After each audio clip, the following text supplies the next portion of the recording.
The new money essentially steals value from the existing money supply.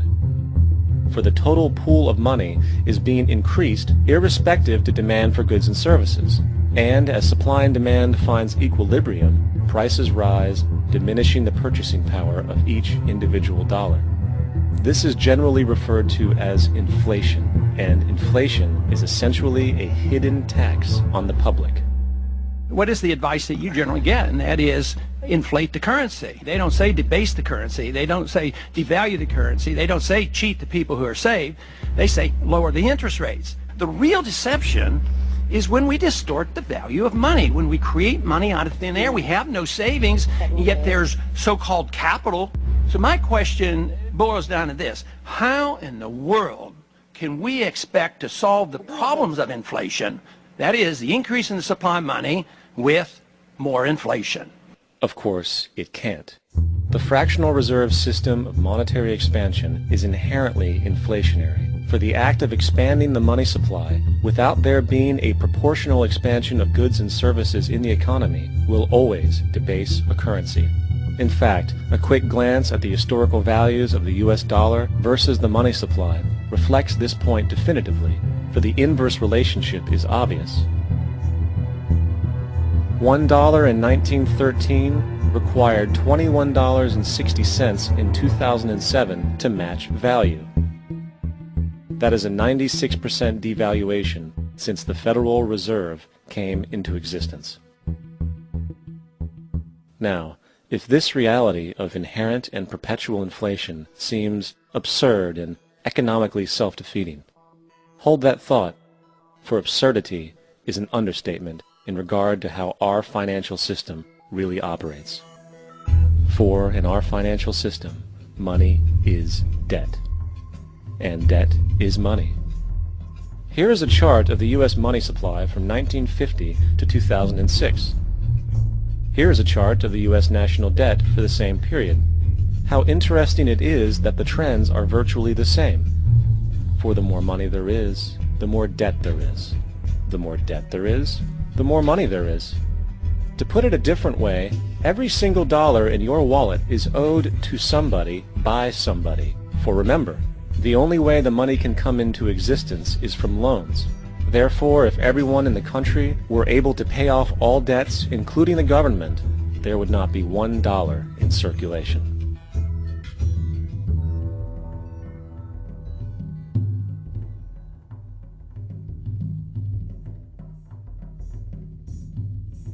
In fact, the last time in American history the national debt was completely paid off was in 1835 after President Andrew Jackson shut down the central bank that preceded the Federal Reserve.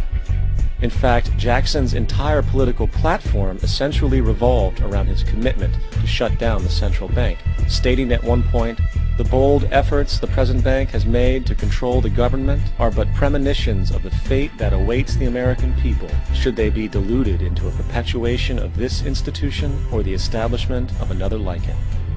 Unfortunately, his message was short-lived, and the international bankers succeeded to install another central bank in 1913, the Federal Reserve. And as long as this institution exists, perpetual debt is guaranteed. Now, so far we have discussed the reality that money is created out of debt, through loans. These loans are based on a bank's reserves, and reserves are derived from deposits. And through this fractional reserve system, any one deposit can create 9 times its original value, in turn debasing the existing money supply, raising prices in society. And since all this money is created out of debt and circulated randomly through commerce, people become detached from their original debt, and a disequilibrium exists where people are forced to compete for labor in order to pool enough money out of the money supply to cover their costs of living. As dysfunctional and backwards as all of this might seem, there is still one thing we have omitted from this equation.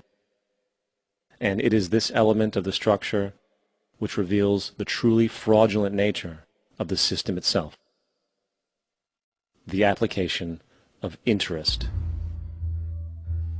When the government borrows money from the Fed, or when a person borrows money from a bank, it almost always has to be paid back with accrued interest.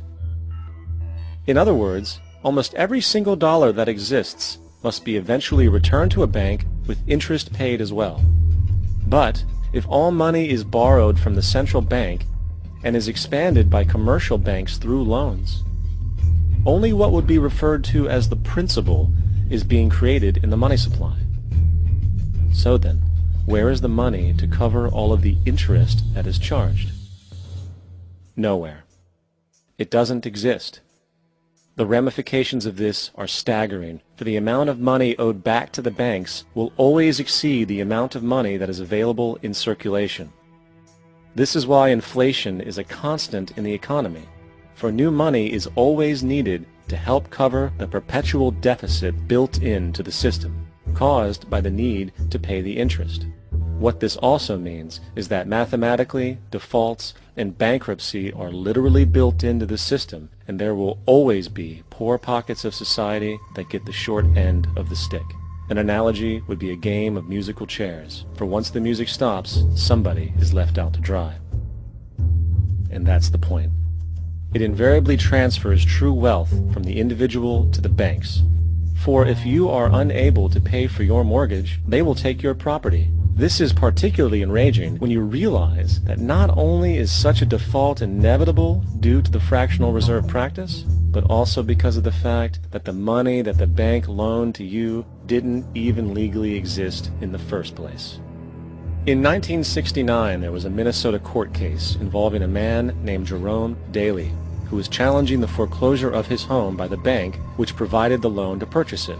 His argument was that the mortgage contract required both parties, being he and the bank, each put up a legitimate form of property for the exchange. In legal language, this is called consideration.